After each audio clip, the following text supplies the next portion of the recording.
ज़हनी और नफ्सियाती अमराज में मुब्तला बच्चियों के बलूगत की उम्र तक पहुंचने तक मामलात किस कदर मजीद पेचीदा हो जाते हैं, इस बेहद संजीदा और हसास मौजू पर आगाही के लिए हम पहुंचे माहिर ज़हनी अमराज लियाकत मेडिकल यूनिवर्सिटी अस्पताल डॉक्टर परवीन चन्नड़ के पास।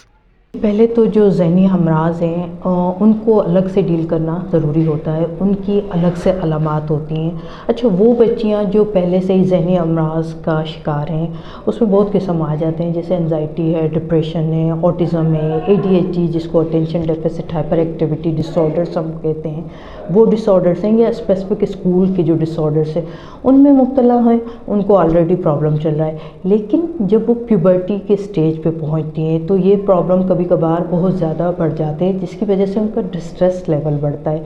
प्यूबर्टी इस तरह से होती है कि वो सिर्फ आपके फिज़िक्स को डिस्टर्ब नहीं करती, वो आपके ब्रेन में सर्टेन चेंजेस लाती है, वो आपके साइकोलॉजिकल प्रॉब्लम सर्टेन उस टाइम पे ग्रो करवाती है, इवन आपका सोसाइटल रोल जो होता है वो भी चेंज होता है।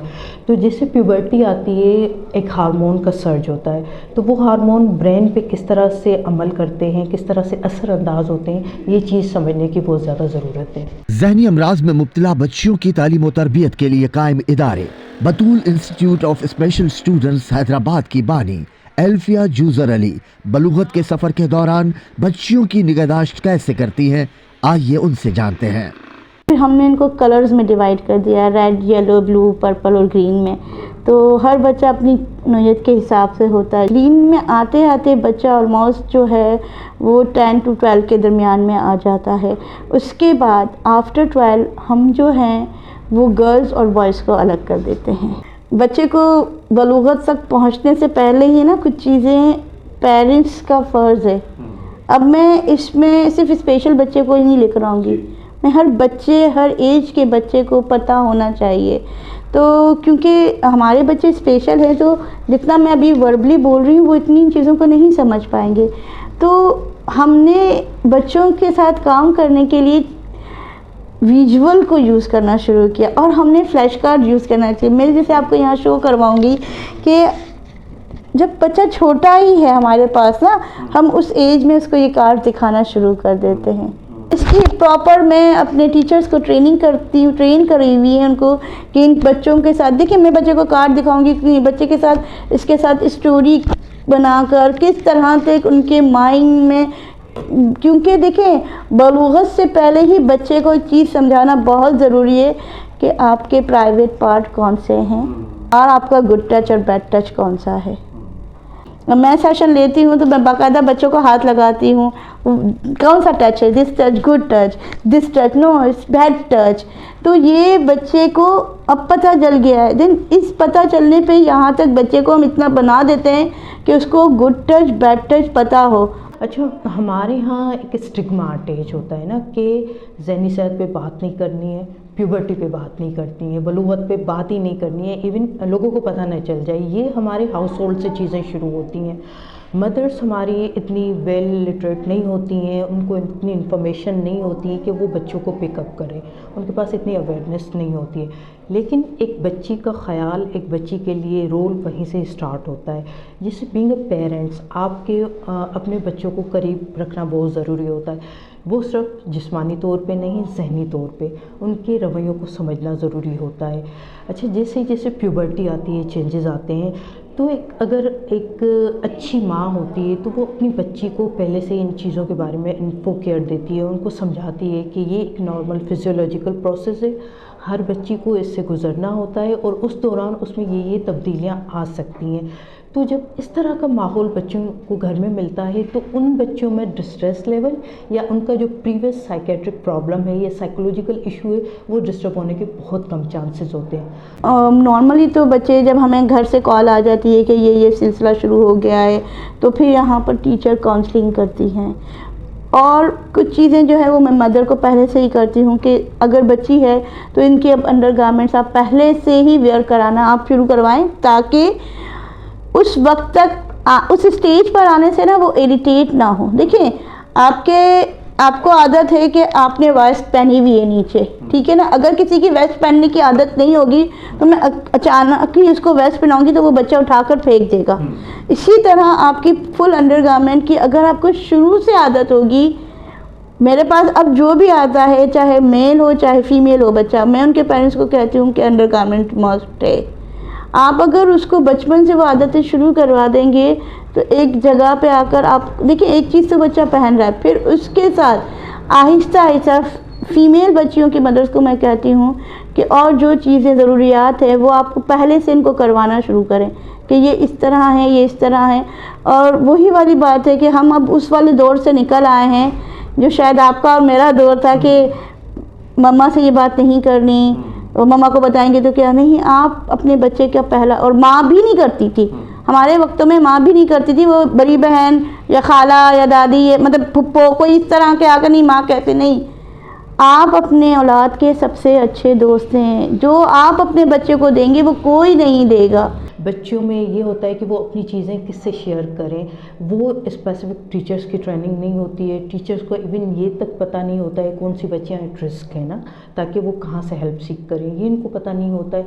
वहाँ पे काम करने की ज़रूरत है, ओवरऑल कम्युनिटी में काम करने की ज़रूरत है, कम्युनिटी में अवेयरनेस देने की ज़रूरत है regarding psychiatric disorder and regarding puberty, दोनों के बारे में बात करना ज़रूरी है। हम बात करेंगे तभी प्रॉब्लम्स का सॉल्यूशन होगा। हमारे पास मुख्तलिफ़ किस्म के सेंटर्स होते हैं ना, टर्शरी केयर्स बेसिकली होते हैं। अब इस तरह से होता है कि काफ़ी सारे साइकेट्रिस्ट रूरल एरियाज़ में भी काम कर रहे हैं, तो इन केस अगर इस तरह का कोई भी इशू इनकाउंटर होता है कि ड्यूरिंग प्यूबर्टी साइकोलॉजिकल इश्यूज बढ़ रहे हैं या इमर्ज हो रहे हैं, पहले नहीं थे लेकिन ड्यूरिंग प्यूबर्टी आ रहे हैं, तो वहाँ पे आपको ज़रूर किसी मेंटल हेल्थ वर्कर की हेल्प लेनी चाहिए, चाहे वो साइकेट्रिस्ट हो चाहे साइकोलॉजिस्ट हो। टर्शरी केयर्स में आएँ, कहीं पे भी आएँ, लेकिन हेल्प सीख ज़रूर करें। वसी नहीं है सोच, मतलब हम अभी भी वही कूजे में ही बंद हुए हैं।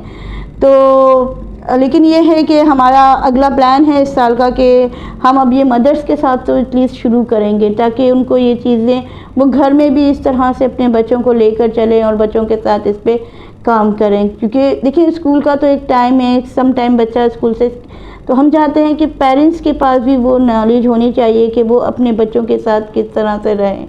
जैसे हम कहते हैं ना कि हमारा फर्स्ट स्कूल हमारा घर होता है, तो अगर वहाँ पे अच्छी खासी अवेयरनेस है तो चीज़ें बेहतर होती हैं। फिर स्कूल्स आ जाते हैं, ठीक है, वहाँ पे बच्चों को इस तरह का सिलेबस में चीज़ें होनी चाहिए जो प्यूबर्टी पे बात करें, जो साइकोलॉजिकल डिसऑर्डर पे, साइकेट्रिक डिसऑर्डर्स पे बात करें। इवन काउंसलिंग सेशंस होने चाहिए अगर इस तरह के बच्चे कोई होते हैं। फिर मीडियम हमारे पास बहुत हैं, हमारे पास इलेक्ट्रॉनिक मीडिया है, जैसे टीवी वगैरह पे इस किस्म के आजकल बच्चों के लिए कुछ ड्रामाज होने चाहिए जिसमें इस इशू को फोकस किया जाना चाहिए, वो होना चाहिए। सोशल मीडिया पे इस तरह के मैसेजेस होनी चाहिए, छोटी छोटी क्लिप होनी चाहिए। प्रिंट मीडिया में इस चीज़ों पे बात करनी चाहिए। मीडिया तो हमारे पास इवन जैसे आजकल जो टीन्स हैं हमारे, उनका यूजेज सोशल मीडिया पे बहुत है, तो इस तरह की छोटी छोटी क्लिप्स हों जिसमें अवेयरनेस हो ताकि वो अपने प्रॉब्लम को खुद आइडेंटिफाई करें, खुद हेल्प सीख कर सकें। मुकम्मल तो सिर्फ अल्लाह की ज़ात है, तो एबनॉर्मल ये बच्चे नहीं, एबनॉर्मल हमारी सोचें हैं, हमारे नज़रिए हैं। इस चीज़ को मतलब गवर्नमेंट के तौर पर अगर हम देखा जाए तो इसको इतना शामिल होना चाहिए कि मैं कहती हूँ कि शायद हर इलाके में इस तरह का कोई एक रिहेबिलिटेशन सेंटर खुला हुआ होना चाहिए। देखिए मैं यहाँ बैठी हुई हूँ, मेरे पास से अगर कोई कोठरी से एक बच्चा आता था, वो आजकल नहीं आ रहा है, वो 2 महीने से वो बच्चा नहीं आ रहा है। क्यों नहीं आ रहा है? सर्दी इतनी है, बाप बाइक पे लेकर आता था, बच्चा का एक दिन आता था दूसरे दिन बीमार हो जाता था। ठीक है, वसाइल इतने नहीं हैं, आप फीस नहीं लेंगी मैम, लेकिन हमारा पेट्रोल इतना, तो ये इस तरह के रिहेबिलिटेशन सेंटर, इस तरह के लोगों की ट्रेनिंग्स, मतलब ऐसे सेमिनार्स, ऐसी ट्रेनिंग्स माँओं की होनी चाहिए घरों में। नॉर्मली देखें, हम कहते हैं कि इंक्लूसिव सिस्टम के लिए फिर आपको एक नॉर्मल स्कूल में स्पेशल एजुकेटर का होना लाजमी है। पैगाम अभी भी मेरा वही है कि चाहे वो मेल है या फीमेल है, अर्ली चाइल्डहुड में आप अपने बच्चों को ये चीज़ें बताना शुरू कर दें। जितनी जल्दी आप अपने बच्चों को इन चीज़ों के बारे में बताएंगे, उस वक्त तक आने पर बच्चा जो है वो मेंटली तौर पर तैयार हो चुका है। अगर कोई ऑलरेडी साइकोलॉजिकल डिसऑर्डर्स में पहले से ही है और प्यूबर्टी एक अलग से स्ट्रेस है, तो उनमें सीवियरिटी लेवल कंपैरेटिवली ज़्यादा होगा, उनकी मैनेजमेंट थोड़ी सी डिफरेंट होगी। लेकिन जो सिर्फ प्यूबर्टी के दौरान इस सिलसिले से गुजरती हैं, साइकोलॉजिकल स्ट्रेस से गुजरती हैं, उनकी मैनेजमेंट डिफरेंट होती है, वो कंपैरेटिवली इतनी सीवियर नहीं होगी और उसमें सोसाइटी का रोल, घर का रोल भी थोड़ा सा डिफरेंट हो जाता है। ये अपने बच्चों को अपने करीब करें, उनके रवैयों पे नज़र रखें, कोई तब्दीली हो तो उस पर बात करें। लेकिन अगर आपको लगता है कि ये मामला इतना सिंपल सा नहीं है तो हेल्थ केयर प्रोवाइडर के पास ले जाएं और उनके प्रॉब्लम को डिस्कस करें।